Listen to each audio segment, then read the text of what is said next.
네, 이어서 외신을 통해서 기업 이슈들 살펴보는 픽미업 시간입니다. 오늘도 매일경제신문의 추동훈 기자님 나오셨습니다. 안녕하세요. 네, 안녕하세요. 네, 오늘도 주요 외신들 차근차근 짚어볼 텐데요. 자, 첫 번째 소식부터 살펴볼까요? 네, 제가 미국에 있을 때 가장 많이 이용했던 슈퍼마켓입니다. 그렇다 보니까 관심도 많이 가고요. 어떻게 운영되고 있나에 대해서 열심히 보고 있는데 관련 뉴스가 미국에서도 지금 주목받고 있습니다. 바로 슈퍼마켓 타겟의 실적이 나왔는데요. 생각보다는 잘 나온 것 같습니다. 네, 기사부터 한번 살펴보시죠. 자, 타겟의 주가가 마진 개선과 또 재고 감소로 급등했다라는 소식인데요. 자, 어제장 타겟의 주가가 실적 발표 후에 무려 17%나 급등세를 기록했죠.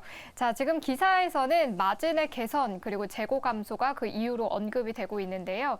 자, 발표된 3분기 실적 내용 한번 자세하게 짚어볼까요? 네, 타겟 같은 경우에는요, 미국의 대표적인 유통업체 월마트와 더불어서 미국의 소매 기업들, 소매 소비를 가늠해 볼 수 있는 가장 맞닿아 있는 기업이라고 보시면 될 것입니다. 자, 이 타겟의 실적이 나왔는데요, 예상보다 잘 나왔다라고 분석이 되면서 주가에도 긍정적인 영향을 미치고 있습니다. 자, 10월 28일로 마감된 3분기 기준 실적 발표가 나왔는데 EPS는 2.1달러를 기록했고요. 매출은 250억 4천만 달러를 기록했습니다. 자, 매출 같은 경우에는 시장의 전망치인 252억 달러보다는 좀 못 미쳤지만 이러한 EPS 같은 경우에는 시장 전망치가 1.47달러였다 보니까 그보다는 훨씬 높게 나왔다라는 점이 고무적으로 평가를 받고 있고요. 자, 매출이 줄긴 했지만 동일 점포당 매출 같은 경우에는 좀 더 높았다라고 분석이 되고 있으며 여러 가지 이유가 있는데요. 매출 원가 같은 경우에는 이전보다 더 감소를 하면서 실질적으로 마진을 높이는 데 긍정적인 영향을 미쳤다라고 분석이 되고 있고 가장 큰 문제가 되고 있었던 유통가의 핵심 이슈였죠. 바로 재고 자산 문제입니다. 재고가 누적되는 문제를 해결하지 못한 많은 기업들이 어려움을 겪어왔었는데 타깃도 그랬었습니다. 그랬던 타깃이 이번에는 매출 재고, 자산 재고를 많이 감축시켰다라는 분석이 나왔습니다. 지난해보다 13.9%나 감소한 147억 달러를 기록하면서요. 재고 부담을 줄였다라는 점이 아무래도 실적을 좋게 했다라고 보시면 될 것 같습니다. 자, 이렇게 타깃이 좋은 실적을 보여줬다라는 점에서는 고무적인데요. 여전히 미국의 소매 시장 분위기 자체는 좋진 않다라는 분석도 같이 나오고 있습니다. 네, 이렇게 타겟의 3분기 실적 발표에 대한 내용 살펴봤고요. 또 소매 판매에 대한 이야기도 해주셨는데요. 어제 미국의 10월 소매 판매 지표가 발표됐는데 이 내용도 한번 짚어볼까요? 네, 타겟의 실적 자체는 잘 나왔는데요. 소매 분위기, 즉 소비자들이 지갑을 얼마나 열고 닫느냐의 분위기 자체는 나빠졌다는 통계가 나오면서 시장의 우려를 키웠습니다. 자, 미국 경제를 탄탄하게 지탱해 왔었던 미국 소비 시장이요. 7개월 만에 줄어들었다라는 데이터가 나왔습니다. 상무부 발표에 따르면요. 미국의 10월달 소매 판매는 7,050억 달러를 기록하면서 전년 동기 대비 0.1% 감소했습니다. 이게 7개월 만에 감소했다라는 것인데 미국은 소비 대국입니다. 전체 GDP의 3분의 1이 소비에서 나온다라고 분석이 되고 있는데요. 이 소비가 줄어든다라는 것 자체가 긍정적인 측면을 찾아보면 인플레이션을 낮추는 데는 도움이 되겠지만 이러한 GDP를 성장시키는 데 기업의 매출을 증대시키는 데는 악영향을 미친다. 즉 양면이 있는 부분이라고는 것입니다. 결국에는 미국 정부가 바라는 것은 적당한 소비가 유지된다라는 것인데 이 적당하다라는 표현이 애매모호한 의미를 가지고 있을 수밖에 없겠죠. 그렇다 보니 이러한 소비가 감소하는 추세가 언제까지 이어질 것이고 얼마나 악영향을 미칠지를 잘 살펴보시는 것도 중요할 것 같습니다. 네, 이렇게 첫 번째 기사로 타겟의 3분기 실적과 함께 또 미국의 소매 판매 지표까지 살펴봤고요. 자, 그럼 이어서 두 번째 기사도 확인해 볼까요? 자, 미중 정상회담이 일어나면서 시장에서의 관심 계속해서 미국과 중국으로 쏠리고 있는데요. 중국의 부동산 기업들이 계속해서 어려움을 겪어온 반면 IT 기업이면서 시가총액 1위 기업 텐센트의 실적이 나왔는데요. 잘 나온 것 같습니다. 네, 그럼 기사부터 체크를 해보시죠. 자, 텐센트의 3분기 순이익이 예상치를 웃돌았다라는 기사입니다. 자, 말씀해주신 대로 텐센트는 이 중국의 시총 1위 기업이기도 하죠. 이 텐센트의 깜짝 실적으로 중국의 경기 회복 기대도 함께 커지고 있다고 하는데요. 내용 한번 짚어볼까요? 미국이나 중국이나 믿을 것은 빅테크밖에 없다라는 말이 맞는 것 같습니다. 자, 중국을 대표하는 IT 기업이면서요. 시가총액 1위 기업 텐센트의 3분기 실적이 나왔는데 시장의 전망치보다 잘 나오면서 기대감을 높였다라고 분석이 되고 있습니다. 자, 매출 같은 경우에는요. 전년 동기 대비 10%나 증가한 1,546억 위안을 기록했다라고 발표가 됐습니다. 이게 시장의 전망치보다는 다소 못 미치지만 전년 대비 성장을 잘했다라고 평가를 되면서 시장에서는 고무적이다라고 평가를 하고 있고요.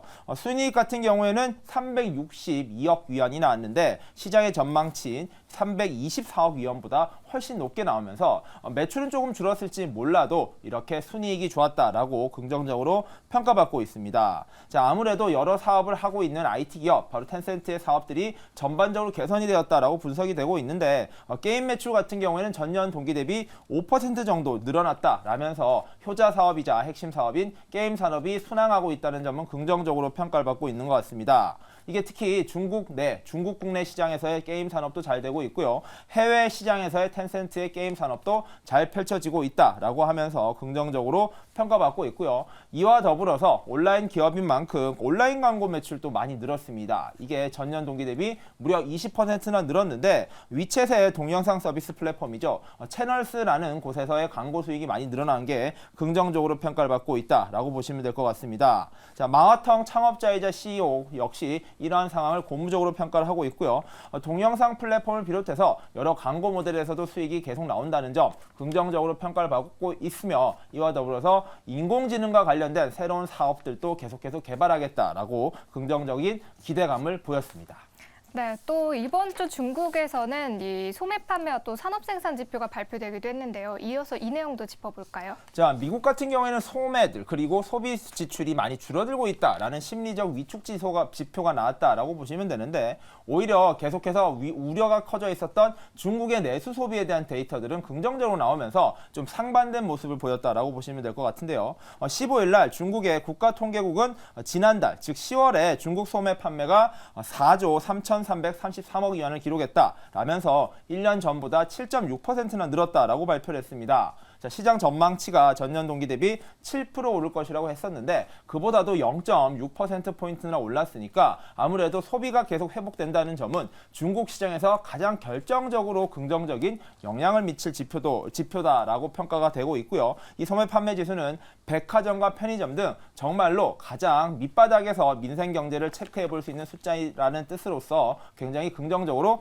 평가를 해야 될 것 같습니다. 자, 이런 부분이 계속 갈 것 같은데 중국의 내수 시장 그리고 소비 시장이 회복될 경우에는요. 곧 선순환 구조로 이어질 것이고 중국 시장이 잘 되어야 이곳에 진출해 있는 글로벌 기업들의 매출 그리고 마진도 높아질 수 있다라는 측면에서 전 세계가 계속해서 기대를 키워갈 수 있을 것으로 전망되고 있습니다. 네, 이렇게 두 번째 기사로는 이 텐센트의 3분기 실적과 함께 또 중국 경제 지표들 함께 짚어봤고요. 자, 이어서 마지막 기사로 넘어가 보도록 하겠습니다. 자, 이번엔 어떤 소식 준비해 주셨을까요?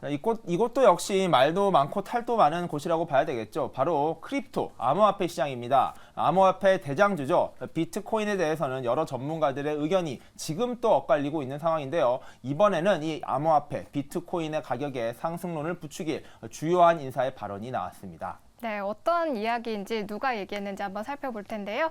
자, 캐시우드가 이야기하길 지금 비트코인과 또 샘 뱅크맨 프리드 그리고 AI의 미래에 대해서 좀 이야기를 다뤘다라는 소식이 나왔는데요. 자, 여기서 오늘 살펴볼 이야기는 바로 비트코인입니다. 자, 비트코인 가격이 급등하면서 뜨거운 이슈가 되고 있는데요. 자, 오늘 오전이죠. 이 비트코인의 가격이 한국 돈으로 5천만 원 선을 돌파하기도 했습니다.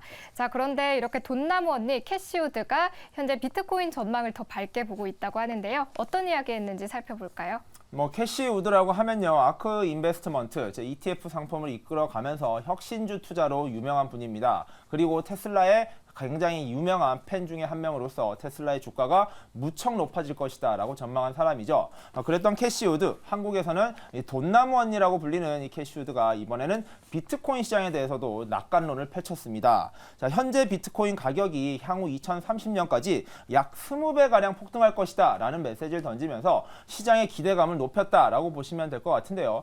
현재 암호화폐 비트코인의 가격은 코인데스크 기준 미국 달러로 37,000달러를 돌파하고 있습니다. 있습니다. 한때 $10,000대까지 떨어지면서 시장에서는 드디어 무너질 일밖에 없다라는 평가를 받았던 이 암호화폐 대표주자 비트코인의 가격이 계속해서 올라가고 있는 가운데 조금 더 힘을 실어줬다라고 보시면 될 것 같고요. 아크 인베스트먼트 투자 같은 경우에는 여러 혁신과 관련된 기업들에 투자하는 ETF 상품으로 유명했었습니다. 이것들이 이 VC 시장 그리고 벤처 투자가 각광을 받았을 당시에 많은 수익률, 높은 수익률을 높이면서 이 캐시우드의 이름을 널리 전 세계에 알렸다라고 보시면 될 것 같은데요. 이 VC 투자와 이 거품이 꺼지면서 이 캐시우드의 여러 가지 아크 인베스트먼트의 ETF 상품들의 수익률은 많이 떨어져 있는 상황입니다. 그렇지만 여전히 혁신이 최우선이다. 혁신이 미래를 바꿀 것이다. 라는 그의 지론에는 큰 변화가 없다라고 보시면 될 것 같고요. 그랬던 캐시우드가 이번에는 이러한 비트코인의 전망에 대해서도 긍정적으로 평가하면서 과연 그의 말이 이번에는 맞을 것인지 아니면 최근에 그의 말과 반대로 가고 있는 시장처럼 또 이번에도 반대로 비트코인에 어려움이 올 것인지를 놓고 여러 전문가들이 의견 또 나오고 있다라고 보시면 될 것 같고요.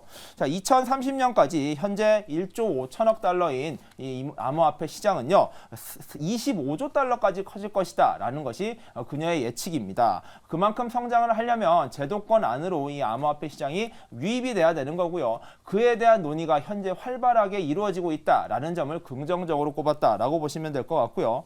현재 증권거래위원회죠. SEC에서 비트코인의 현물 ETF를 승인할 것이다 라는 전망이 계속해서 나오고 있습니다. 이와 관련해서 여러 자산관리사에서는 이 ETF 상품, 현물 ETF 상품을 만들기 위해서 애를 쓰고 있는데요. 아크 인베스트먼트 역시 이러한 비트코인 현물 ETF 상품을 만들고 있다라고 이야기를 하고 있는 만큼 과연 이 제도권 안에 들어올 수 있는 암호화폐, 비트코인의 미래가 그녀의 예상대로 밝기만 할지 조금 더 신중하게 지켜보시는 게 좋을 것 같습니다. 네, 이렇게 오늘 마지막 기사로는요, 요즘 시장에서 가장 뜨거운 이슈 중에 하나인 비트코인에 대한 캐시우드의 전망 함께 들어봤습니다. 자, 오늘 저희가 준비한 픽미업 소식은 여기까지입니다. 오늘도 매일경제신문의 추동훈 기자님과 함께했습니다. 고맙습니다. 네, 감사합니다.